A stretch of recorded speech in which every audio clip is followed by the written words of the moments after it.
জনাব তারেক রহমানকে নিয়ে কটূক্তি করার প্রতিবাদে আজকের এই বিক্ষোভ মিছিল এবং বিক্ষোভ পূর্ব সমাবেশ। এই সমাবেশের মাধ্যমে প্রমাণিত হয়েছে যে বাংলাদেশের অবিসংবাদিত আগামী দিনের অবিসংবাদিত নেতা জনাব তারেক রহমানের বিকল্প বাংলাদেশে এখন আর নাই।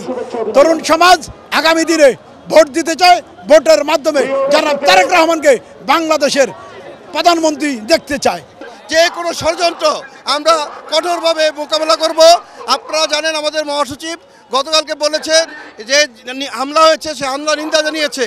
আমরাও সকল গণতন্ত্রের পক্ষে আছি, তবে আমার নেতা তারেক রহমান আমাদের গণতন্ত্র ও স্বাধীনতা নিয়ে যারা ছিনিমিনি খেলবে, আমরা তারেক রহমানের নেতৃত্বে সজাগ আছি।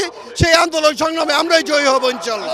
বাংলাদেশে একটি অবাধ সুষ্ঠু নিরপেক্ষ নির্বাচনের যে চলমান প্রক্রিয়া চলছিল, সেই চলমান প্রক্রিয়াকে নস্যাৎ করার জন্য ফ্যাসিস্টরা সেই সন্ত্রাসী কায়দায় আমাদের ছাত্র ভাইদের উপরে যে ন্যাক্কারজনক হামলা করেছে, আমরা তার তীব্র প্রতিবাদ জানাই এবং আমরা এই ন্যাক্কারজনক হামলার মধ্য দিয়ে বুঝতে পারি যে বাংলাদেশে যে আগামী জাতীয় সংসদ নির্বাচন হতে যাচ্ছে, সেই নির্বাচনকে বানচাল করার জন্য আওয়ামী ফ্যাসিস্ট সহ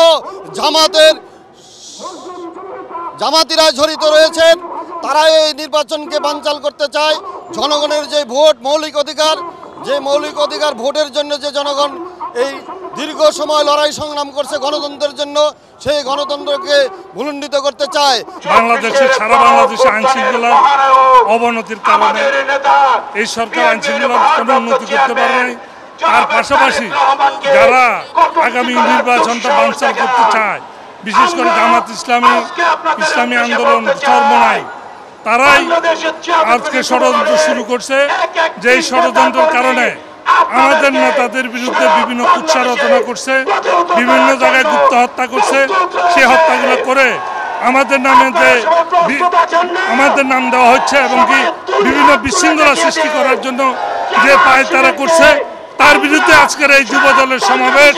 এবং সরকারকে এবং ফেসিবাদ আওয়ামী লীগকে এবং আদারওয়াজ দলকে আমরা বুঝাইতে চাই যে তারেক রহমান বাংলাদেশের একমাত্র নেতা, গণতান্ত্রিক নেতা। তারেক রহমানের বিরুদ্ধে কে কথা বললে আমরা বিগত স্বৈরাচারকে যেভাবে হটাইছি এবং সবাইকে আমরা এইভাবে হটাবো রাজপথে দায়িকা। স্বৈরাচার গেছে দিল্লি, রাজাকার যাবে পিন্ডি, এটাই আজকে আমাদের প্রত্যাশা।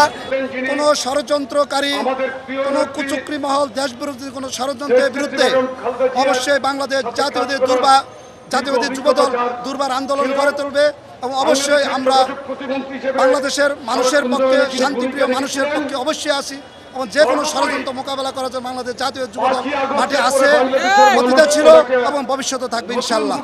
এদেশের জনগণ যখন একটি নিরপেক্ষ নির্বাচনের জন্য অপেক্ষা করছে, ঠিক আজকে সেই দিনে গোপালগঞ্জে এনসিপি নেতৃবৃন্দের উপরে হামলা করে একটি সন্ত্রাসী সংগঠন, যারা এদেশে অতীতেও সন্ত্রাসী সংগঠনের মাধ্যমে কার্যক্রমের মধ্য দিয়েই তাদের কার্যক্রম পরিচালনা করেছে, আজকে তারা আবার নতুন করে সেই সন্ত্রাসী কার্যকলাপের মেতে উঠেছে।